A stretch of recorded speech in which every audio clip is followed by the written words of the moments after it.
This video will go over 3 reasons you should consider adopting a morning routine and things you can incorporate into your morning routine to set you up for a productive and efficient day.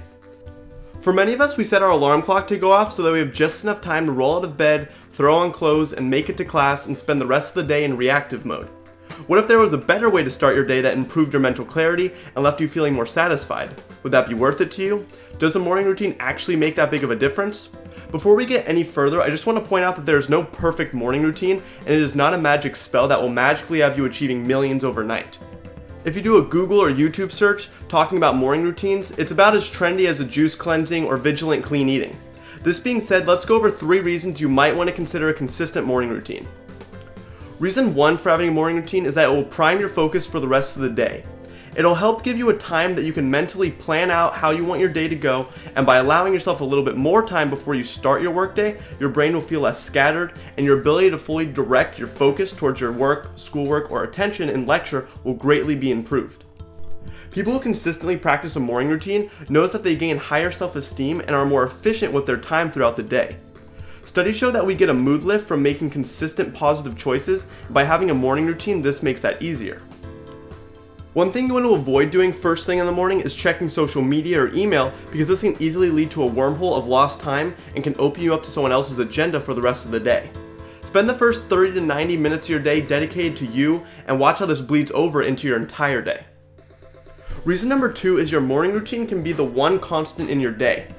Let's face it, as much as we would like everything to go perfectly in our day, things will likely pop up and we will likely have to adjust for them. By having something you do every day, you establish consistency and build up momentum for a successful day. 3 is to drop the attempt for perfectionism in a morning routine.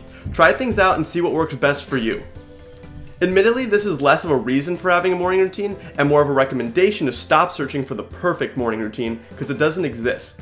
Your morning routine doesn't have to be fancy and doesn't have to be anything special. For example, your morning routine could be as simple as, in the first 30 to 45 minutes of being awake, you shower, brush your teeth, maybe make coffee or tea if you need caffeine to get your day started, take 5 to 10 minutes to write out what you want to get accomplished during the day, eat a light breakfast or don't eat breakfast, but do what works best for you. Don't kill yourself trying to wake up at 4:30 a.m. every day if it's not working for you just because you read on Forbes.com that some entrepreneur does it. For starters, choose a wake-up time that works best for you based on your bedtime. Although there's no perfect morning routine, here's a list of things you can try in your morning routine. Whether you do all of these things every day or just a couple of these things, finding what works best for you and what you can be consistent with will provide you with the greatest benefit. One thing I have found to be the single most helpful life hack is meditation. Meditation is often very scary and intimidating for people to get started, and it was for me too, but using a guided meditation app can make it really easy to get started. There's a misconception that meditation is all about just sitting down in a quiet space and thinking about nothing for an extended period of time.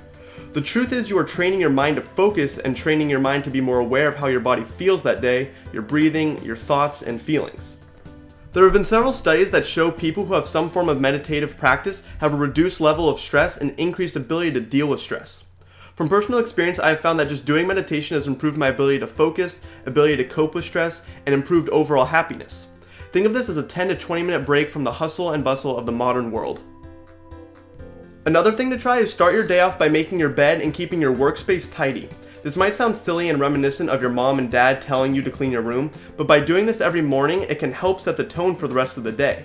By having a clean room, clean workspace, and made bed, it will help you have a clear mind focused on doing your work.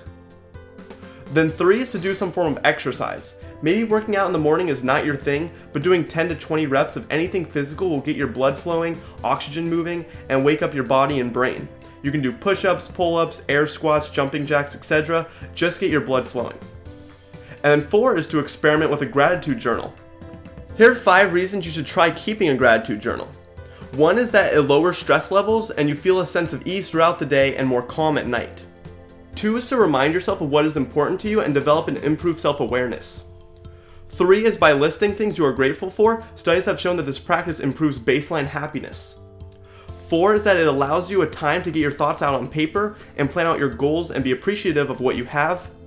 And 5 is that on rough days, your gratitude journal can be something you read and look back on to remind you of the great people and things you have in your life. Despite what you might have grown up with, breakfast is not the most important meal of the day. In fact, the push for a light breakfast being the most important meal of the day and the consumption of cereal was largely invented to help create a market for breakfast and sell more cereal. Whether you are a breakfast eater or skipping breakfast first thing in the morning is more your style, don't worry. Just stick to what is working. If you typically are not hungry in the morning, then don't eat. Skipping one meal, or more specifically breakfast, is not going to trash your metabolism. One thing I would recommend is avoid a heavy breakfast, especially one with a lot of carbs and fats, because you will likely feel lethargic 30 to 60 minutes after eating. And to wrap things up, if you find yourself struggling to keep one particular morning routine, don't beat yourself up. In fact, I find myself struggling with having the exact same morning ritual, but if I can do 3 out of the 5 things in my morning every day, I am doing really well. Try using these tactics in your morning routine, and remember, the most important part is developing a consistent rhythm for your morning and reducing the number of decisions you have to make. If you like this video, don't forget to comment, like, and subscribe, and I'll see you all next time.